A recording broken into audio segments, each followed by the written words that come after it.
in there for women's rights and protecting women's rights.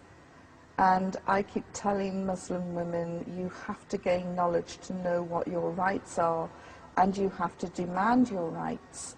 Furthermore, you have to make sure your men are educated so they know what your rights are as well, and you make sure that they see that your rights are given freely. Well, actually, I've read some funny story that when you get married, you wrote your own marriage contract because you insisted to put down your rights.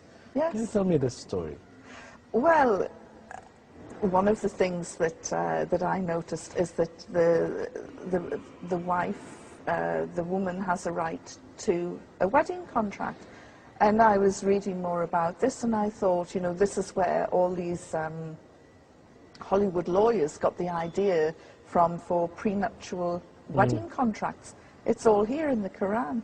So I said to my husband-to-be that I would be writing my own wedding contract, and I said it will be Sharia compliant.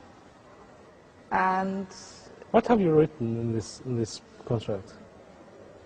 Well, everybody keeps saying, how much did you demand? My price was that he would teach me the last 10 surah of the Holy Quran.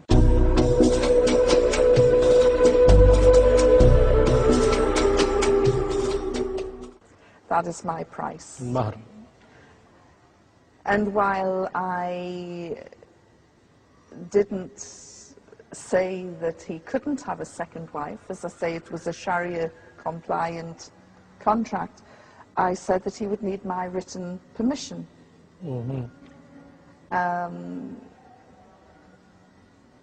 Something I doubt I will ever give freely, but it's there. And you know, just some of my hopes and fears and expectations were written down. And what I found interesting was that as we went through the service, the imam asked me 3 times during the various procedures, do you want to marry this man? And I said to him afterwards, I said, if he'd asked me again, I'd have to say, what does he know about you? Why does he keep asking me? And this is why I get irritated when people say, oh, you know, there are forced marriages, and of course that is not Islamic at all. And unfortunately the media, with the Islamophobic agenda, will talk about forced marriages, violence,